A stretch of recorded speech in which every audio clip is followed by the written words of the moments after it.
감사합니다. 오늘 말씀은 지금 나의 영적 상태는 이라고 하는 제목으로 우리 말씀 함께 나눕니다.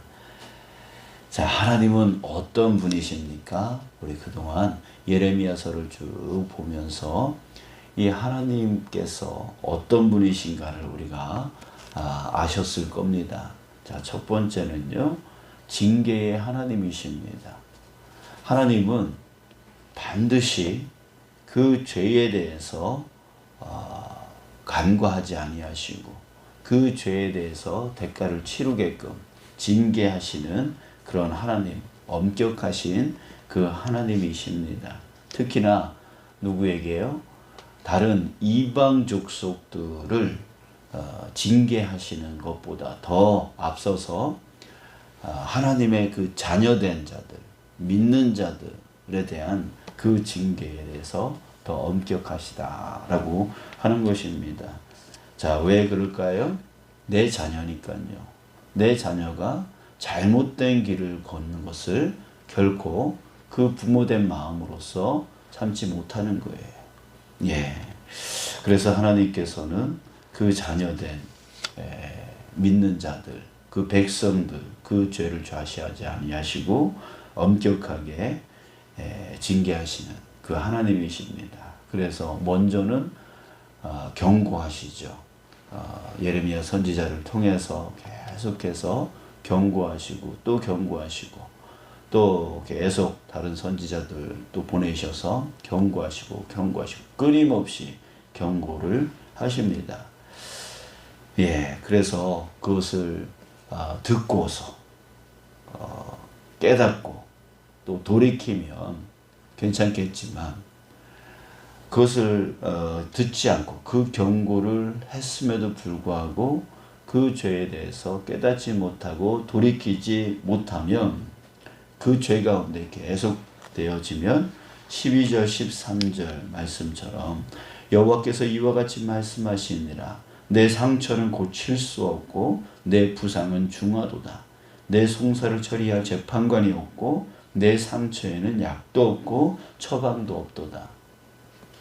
이 말은 무슨 뜻이냐면 사람의 힘으로는 그 상처, 그 징계에 의한 그 상처를 결코 치유받을 수 없다. 그 정도로 징계를 하시는 그런 하나님의 모습을 볼 수가 있습니다. 자, 이 모든 것은 무엇 때문이라고 말합니까? 14절, 15절에서 또 분명히 말씀하고 계세요. 중간에 보면 내 악행이 많고 내 죄가 많기 때문에 나는 내 원수가 당할 고난을 내가 받게 하며 잔인한 징계를 내렸도다. 너는 어찌하여 내 상처 때문에 부르짖느냐? 내 고통이 심하도다. 그러면서 내 악행이 많고 내 죄가 허다함으로 내가 이 일을 너에게 행하였느니라. 예, 죄에 대한 징계임을 분명하게 말씀을 하세요. 사랑하는 여러분, 저와 여러분들이 오늘 다시 한번 나의 하나님이 어떤 하나님인가를 다시 한번 깨닫기를 원합니다. 그저 우리는 하나님이 나를 사랑하시는 하나님, 그 나를 사랑하시는 하나님을 생각할 때에 내가 잘못해도 그냥 용납하고 용서하고 그냥 넘어가는 그런 하나님일 거다라고 하는 그런 착각 속에 우리가 살 수가 있어요. 그렇지만 그렇지 않습니다. 부모된 자는 그 자녀의 잘못된 길을 결코 좌시하면 안 되는 것이죠. 그것이 바로 또한 하나님의 사랑의 방법입니다. 부모의 사랑이듯이요. 자, 그런 것처럼 하나님은 결코 죄에 대해서 엄격한 분이시고 그것을 징계하시고 그 전에 경고하시고 그래서 그 경고 때에 그것을 깨닫고 돌아오는 자는 그 징계까지 가지 않겠지만 회복되어질 수 있도록 하시겠지만 예, 그 경고를 무시하고 듣지 아니하고 계속 그 죄 가운데 거한다면 결국은 징계 가운데 나아가게 하시는 분, 그분이 바로 하나님이시다라고 하는 것을 기억하시기 바랍니다. 자, 두 번째, 하나님은 어떤 분이신가라고 했을 때 하나님은 상처 입은 자녀들을 치유해 주시는 하나님이시다라고 하는 거예요. 오늘 17절 말씀을 또 보면 여호와의 말씀이니라. 그들이 쫓겨난 자라 하매 시온을 찾는 자가 없은즉 내가 너의 상처로부터 새 살이 돋아나게 하여 너를 고쳐 주리라. 자, 징계하시고 난 후에 치유하시겠다, 고쳐 주시겠다라고 말씀을 하십니다. 자, 이 말은 또 무슨 뜻이에요? 아니, 치유하실 거면 뭐하러 징계를 주십니까? 이렇게 생각할 수 있다라고 했어요. 그러나 우리 저번에도 말씀을 드렸지만 브레이크가 고장나면 죽습니다. 끝장나는 거죠. 멸망당하는 거죠. 그래서 징계는 우리를 멈추게 하려고 브레이크를 잡아주시는 거지, 우리로 하여금 멸망케 하려고 하시는 하나님의 의도가 아닌 거예요. 자녀가 그렇게 멸망당하는 것을 누가, 부모가 원하겠습니까? 단지 매를 드는 이유는, 징계하는 이유는 그 잘못으로부터 깨닫고 돌아오게 하기 위한 브레이크의 방법인 거죠. 자, 그래서 하나님은 징계를 주시건대 그 징계를 주셔서 멸망케 하시고자 하는 목적이 아니라 다시금 돌아오게 하는 목적이기 때문에 그 징계로 인해서 상처받고 그 징계로 인해서 힘들고 어려운 가운데, 고통 가운데 있을 때에 하나님은 반드시 그 가운데서 깨닫고 하나님을 부르짖는 자에게 어떻게 하십니까? 치유하신다는 거죠. 다시 그 상처를 싸매어 주신다라고 하는 거예요. 그렇게 하나님은 그런 하나님이시다, 사랑의 하나님이시다, 은혜의 하나님이시다 라고 하는 것을 여러분들 또한 기억하시길 바랍니다. 이 두 가지가 항상 우리 마음속에 있어야 돼요. 징계의 하나님이신 것을 알고 깨달을 때에 우리는 죄로부터 멀어질 수가 있는 거고, 죄를 안 지으려고 하는 그런 마음을 가질 수 있는 거고, 또한 사랑의 하나님, 치유의 하나님이다 라고 하는 것을 우리가 알 때에 그 고통과 고난 가운데 있을 때 다시금 소망과 희망을 가지면서 하나님 앞에 나올 수 있게 되어지는 것이죠. 자, 이렇게 이 두 가지를 알고 두 가지를 믿으며 살아갈 때에 우리에게 두 가지의 회복이 일어날 수가 있습니다. 첫 번째는 뭐냐면 영적인 회복입니다.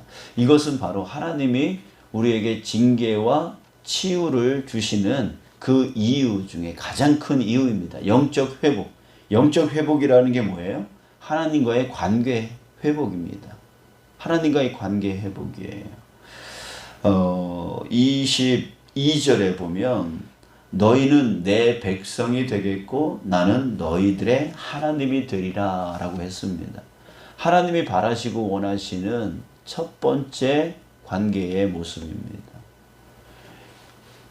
하나님은 우리의 하나님이 되어지고 우리는 하나님의 백성이 되어지는 거예요. 자, 이것 때문에 하나님께서 태초에 아담과 하와를 지으신 것이고 아브라함을 택하시고 그 아브라함의 민족을 세우시는 그런 이유가 바로 그것입니다. 하나님의 백성이 되어주고 하나님은 우리의 하나님이 되어주시는 것. 이게 바로 하나님과 우리의 관계인 거죠. 우리는 백성으로서 하나님을 의지하고 순종해 나가는 삶. 또 하나님은 우리를 백성으로 삼아주셔서 우리를 지키시고 인도하시고, 그래서 결국은 영원히 그 관계를 유지해 나가는 그 삶, 그것을 하나님께서 원하시는 거예요. 자, 그런데 이것이 무엇으로 인해서 깨집니까? 바로 죄로 인해서 깨지죠. 죄가 뭐예요? 우리는 죄를 살인하고 강도짓하고 등등의 그 TV에서 나오는 그런 범죄를 죄로 여기는. 그래서 나는 살인한 적 없는데요. 나는 뭐 강도짓한 거, 남의 거 빼앗은 거 없는데요. 나는 죄 지은 적 없는데 이렇게 생각하는 경우가 있어요. 그런 것들은 죄의 증상입니다. 우리가 감기에 걸리면 기침하게 되어지고 열이 나고 등등 그런 현상들이 일어나지 않습니까? 그렇게 열나고 기침나는 것이 감기가 아니죠. 그 감기는 이 속에서 감기균이 들어오고 그것으로 인해서 나타나는 현상일 뿐이에요. 감기열 이런 것들은요. 그런 것처럼 범죄는 범죄가 죄이지만 그 이전에 근본적인 그 범죄를 일으키는 근본적인 원인들이 있어요. 이런 것 이것이 바로 하나님이 말씀하시는 죄라고 하는 거예요. 뭐예요? 욕심이 잉태한즉 죄를 낳고 죄가 장성한즉 사망을 낳느니라 했습니다. 우리 안에 욕심이 있습니다. 그 욕심으로 인해서요 결국에는 하나님의 자리까지 빼앗는 거예요. 하나님까지 높아지는 거죠. 이게 결국 하나님까지 높아졌다는 얘기는 뭡니까? 하나님이 만만한 거예요. 만만하면 어떻게 됩니까? 하나님 말씀을 듣지 않게 되어지는 거죠. 순종하지 않게 되어지는 거예요. 반대로 불순종하게 되어지는 거예요. 그래서 결국 하와가 불순종한 이유 그게 뭐예요? 하나님 사탄이 그에게 와서 유혹했던 건 바로 그거예요. 하나님의 그 명령을 어기게끔 만드는 거죠. 어기려면 어떻게 해요? 하나님보다 높아져야 되는 거예요. 그래서 결국 불순종하는 거예요. 결국 죄는 무엇입니까? 하나님을 만만하게 여기는 거예요. 하나님보다 높아지는 거예요. 하나님의 결정을 기다리기보다 내가 결정해 버리는 거예요. 하나님의 뜻에 의지하는 것이 아니라 내 뜻에 의지하는 거예요. 내 하고 싶은 대로, 내가 원하는 대로, 내 유익대로 따라 살아가는 삶. 그것이 바로 죄라고 하는 것이죠. 저 사람은 착하게 살아가는데요. 저 사람이 무슨 죄가 있겠어요? 착하게 살아가는데. 아니요. 그 사람이 어떻게 살아가는 거예요? 그 마음 안에 하나님이 없다면, 하나님을 순종하는 마음이 없다면 아무리 착하게 살아가도 그 사람은 온전한 삶이 되어질 수가 없는 거예요. 자기 마음대로, 자기 뜻대로, 자기 하고 싶은 대로 착한 일을 하고 있는 거예요. 그 또한 죄라고 하는 것이죠. 우리 그리스도인들이 이 죄에 대한 정의를 잘 알고 있어야 되는 거예요. 자, 여러분. 결국은 그겁니다. 내가 하나님을 만만하게 여기고 하나님보다 높아져서 내 마음대로 내 뜻대로 살아가는. 결국 무엇이 깨어지는 거죠? 너희는 내 백성이 되겠고 나는 너희의 하나님이 되리라. 이 관계가 깨어지는 거죠. 깨어지는 거예요. 결국은 하나님을 떠나게 되어져요. 하나님을 떠나게 되면 어떻게 돼요? 자기 뜻대로 자기 마음대로 살면 잘 사는 것처럼 보이죠? 아니요. 그때서부터 무엇이 찾아오냐면 두려움이 찾아오고 걱정이 찾아오고 근심이 찾아와요. 자기 힘으로 자기가 살아가려고 하니까 한 치 앞도 볼 수 없는 연약한 인간이 야 이거 어떻게 살아가지? 이렇게 걱정이 되어지는 거죠. 의지할 데가 없으니까요. 자, 결국은 하나님과의 관계가 깨어지면 걱정이 생기고 근심이 생기고 두려움이 찾아오고 염려가 찾아오고 불안하고 초조하고 그런 삶을 살 수밖에 없게 되어지는 거예요.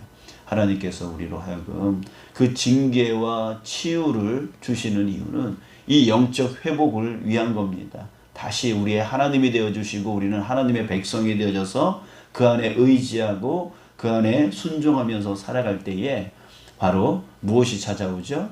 평강이 찾아오게 되어지는 거예요. 하나님 앞에 다 의지하며 살아갈 수 있게 되어지니까요. 자, 영적인 회복. 하나님께서 원하시는 거예요. 영적인 회복이 이루어진다. 또 한 가지는 마음의 회복이 이루어진다라고 하는 거예요. 마음의 회복. 자, 영적인 회복이 일어나면 아까 평강이 찾아온다 그랬어요. 그 평강으로 인해서 결국 그 마음이 평안해지는 거죠. 그 평안의 특징이 뭐냐면 감사와 기쁨이 생긴다라고 하는 거예요. 자, 19절 보면 그들에게서 감사하는 소리가 나오고 즐거워하는 자들의 소리가 나오리라 라고 했습니다. 영적으로 회복된 자의 그 입에서요 무엇이 나오냐면 감사가 나오고 기쁨이 나온다라고 하는 거예요. 자, 하나님께서 우리에게 징계하시고 또 치유하시는 그 모든 과정 가운데 우리에게 이 두 가지 영적 회복과 마음의 회복 이것이 이루어진다라고 하는 것이죠. 자, 어찌 보면 하나님의 이 징계는 또 하나님의 이 치유는 우리에게 얼마나 큰 은혜인지 은혜인지 모릅니다. 자, 이때에 자, 믿는 자의 영적 상태, 그 영적 상태를 우리가 겉으로 아까도 감기 얘기했잖아요. 아, 저 사람 감기 걸렸구나. 저 사람 코로나19 걸렸구나. 이렇게 알 수 있는 것은 나타나는 겉으로 드러나는 그 증상 때문이라고 알 수가 있잖아요. 자, 그런 것처럼 영적으로 회복되어지고 또 마음이 회복되어진 자의 증상이 있습니다. 그 증상은 뭐예요? 바로 아까 얘기했던 감사와 기쁨입니다. 그 사람 언어가 그 사람의 삶이 감사가 넘쳐요. 기쁨이 넘쳐요. 참 힘든데도 불구하고 참 어떤 사람 보면은 항상 기뻐해요. 어려운 줄 아는데 그 상황이 어려운 줄 아는데도 기쁨이 넘치고 그 입에서 감사가 넘쳐요. 이게 왜 그래요? 그 사람의 지금 영적 상태가 아주 좋다는 뜻이죠. 하나님과의 지금 관계가 아주 좋다는 뜻이에요. 그러니까 하나님께 전적으로 의지하는 그런 관계 가운데 있다 보니까 염려, 근심, 걱정 아무리 힘든 일 속에 있더라도 염려, 걱정, 근심이 없는 거예요. 하나님께서 이루어 주신다. 하나님께서 함께 하신다. 하나님께서 도와주신다. 라고 하는 그 믿음의 확신이 확실하니까 아무리 어려운 상황 가운데 있더라도 염려, 근심, 걱정, 두려움이 생기지가 않는 거예요. 오히려 감사한 거죠. 조그만 일 속에 있더라도 감사한 거예요. 우리 지난번에 동영상으로 우리 그 이지선 화재 사건으로 인해서 그 온몸에 화상을 입었던 그분 기억나시죠? 이지선 그분 정말 물 한 모금에도 감사하고 자신의 생명이 유지되어진 것 그 자체가 감사하고 너무나 힘들고 그 수술을 계속 진행하는 데 있어서도 너무나 힘든 과정인데도 불구하고 그럼에도 불구하고 감사가 있다. 그게 하나님의 영적인 관계가 온전히 회복되어 있는 그런 상태를 얘기해요. 자, 근데 영적인 상태가 온전치 못한 자들은 어떻습니까? 15절에 보면 너는 어찌하여 내 상처 때문에 부르짖느냐 이렇게 말씀을 하십니다. 그러니까 나는 왜 이렇게 힘든 거예요? 왜 나는 이렇게 어려운 거예요? 라고 하면서 부르짖는다는 거예요. 불평한다는 거예요. 계속 불만을 하고 불평을 하고 조금만 힘들면 왜 그러냐 사람한테 따지고 또 왜 그러냐 불평하고 그 입에서 그 불평이 떠나가지를 않는 거예요. 왜? 그 일이 하나님께서 맡겨주신 아주 복된 일인데도 불구하고 그것을 어떻게든 좀 안 하려고 불평하고 불만을 터뜨리고 이게 축복인 줄 모르고 자꾸만 그렇게 불평과 불만 속에 빠져 있는 사람들이 있어요. 왜 그래요? 그게 하나님과의 영적인 관계가 온전치 못하다. 그 마음이 항상 불안과 염려와 근심과 이러면 어떨까 저러면 어떨까 남들이 보면 남들이 이렇게 생각하면 어떨까 남들이 저렇게 판단하면 어떨까 이렇게 계속 불안과 염려와 걱정과 근심 두려움 이것들이 계속 있는 거죠. 자, 여러분 우리 자신을 돌아봤으면 좋겠어요. 여러분들의 영적인 상태는 어떠십니까? 지금 하나님과의 그 관계가 온전하고 든든하십니까? 아니면 그렇지 않습니까? 자, 그것을 어떻게 알 수 있다고요? 내가 요즘 감사한가? 조그만 일 속에서도 감사가 넘치고 어려움이 와도 기쁨을 유지하고 있는가? 그것을 통해서 우리는 지금 하나님과의 영적인 관계 그것이 온전한가 온전치 못한가 그것을 알 수가 있다라고 했습니다. 그래서 저는 이 말씀을 묵상하면서 이번 한 주간 하루에 10가지 감사를 찾기, 이거 한번 실천해 보려고 생각을 해봤습니다. 여러분, 우리 하루 하나님과의 그 영적인 관계, 하나님과의 그 관계 회복을 위해서 감사를 회복할 수 있는, 내 언어 속에서 감사가 넘치게 만들 수 있는, 그래서 하나님 앞에 영광 올려드릴 수 있는 그런 우리가 되셨으면 좋겠어요. 어떤 징계를 받아야지만 그것을 깨닫는 우리가 아니라 주님께서 경고하실 때 그것을 깨닫고 속히 돌아오면 징계까지 가지 않아도 되는 거잖아요. 그래요. 우리 한 주간 우리 감사의 언어를 사용하면서 다시금 하나님과의 관계가 회복되어지고, 하나님께서 내 삶 속에 이렇게 역사하고 계시는구나, 이런 은혜를 채워주시는구나 라고 하는 것을 깨닫는 그런 시간들이 이번 한 주간 일어났으면 좋겠습니다. 우리 그것을 위해서, 그런 삶을 위해서, 그런 회복을 위해서 오늘 이 시간에 기도하면서 가지고 나온 기도 제목으로 기도하시는 여러분들 지금 축복합니다.